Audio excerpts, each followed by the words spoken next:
Hast du schon einmal Hirsebutter probiert?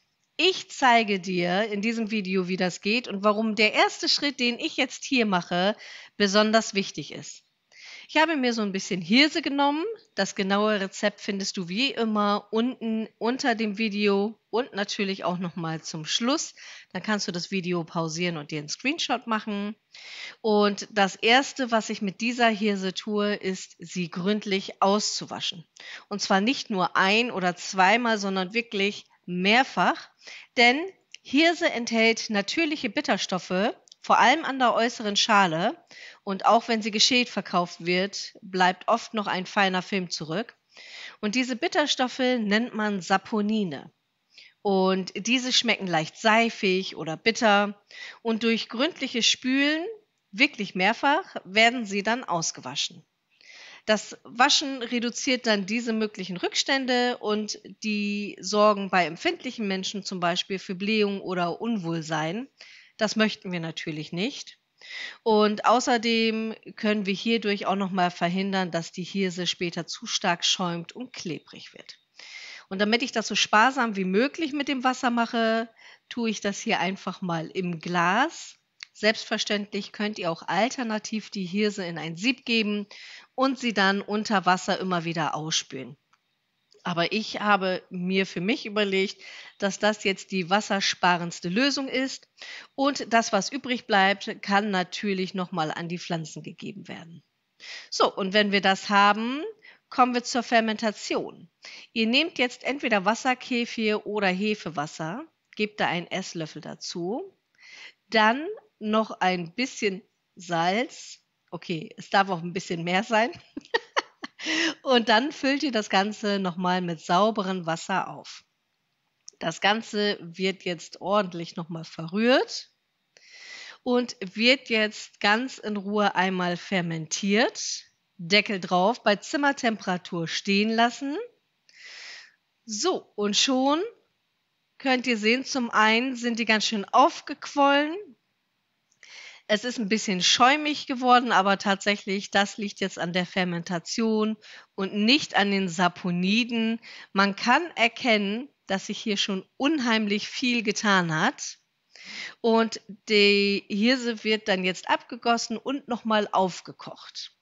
Die ganze Anleitung findet ihr nicht nur zum Schluss, sondern auch nochmal in der Beschreibung. Da habe ich dann auch nochmal das Equipment, was ich hierfür einmal empfehlen kann.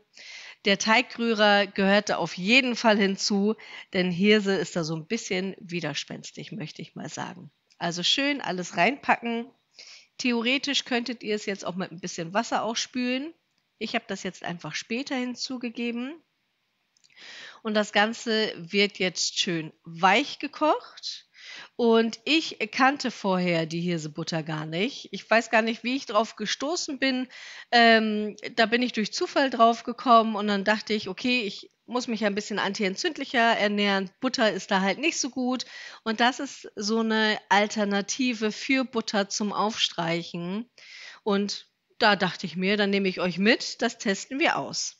So, ihr seht, das Wasser ist jetzt hier schon ein bisschen verschwunden. Ich gehe hier mit dem Teigrührer auch noch mal am Boden lang. Ihr könnt dann immer noch mal ein bisschen Wasser nachgießen, damit das wirklich schön weich wird. Es kann halt sein, dass es mal schneller verdampft oder auch nicht. Hängt auch wirklich mit eurem Herd zusammen.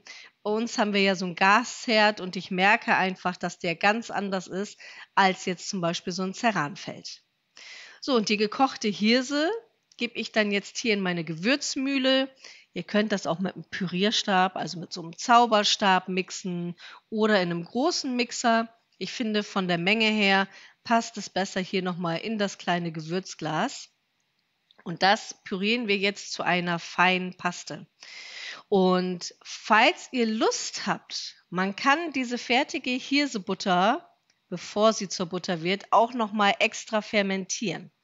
Falls ihr darauf mal Lust habt, so mit Sauerteig und so, dann lasst es mich gerne mal wissen. Dann werde ich das natürlich einmal ausprobieren.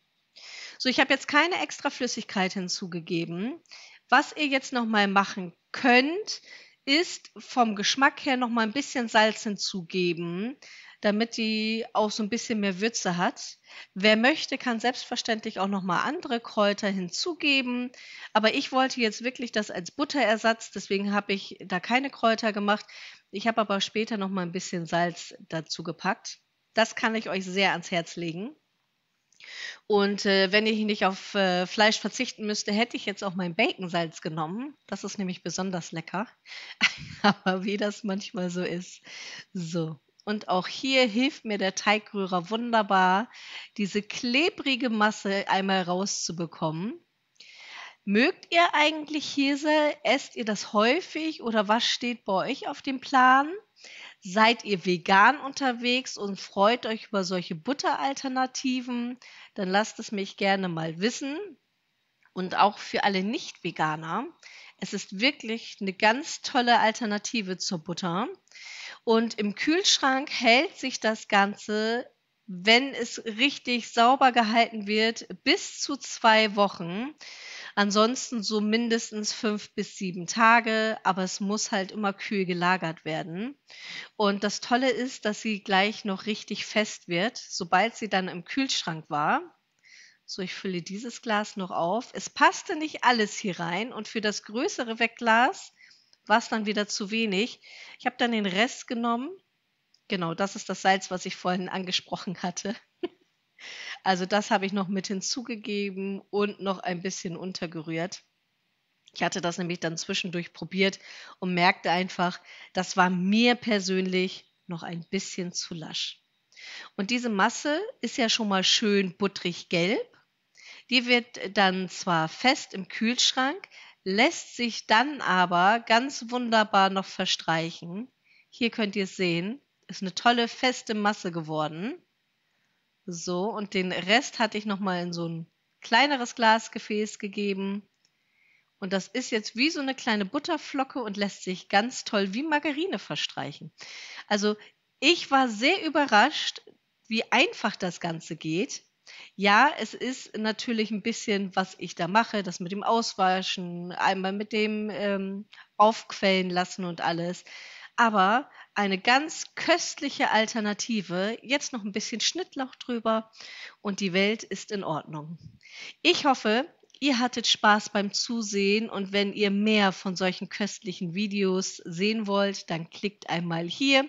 Ich freue mich, wenn wir uns bald wiedersehen und sende euch ganz liebe Grüße, eure Emma.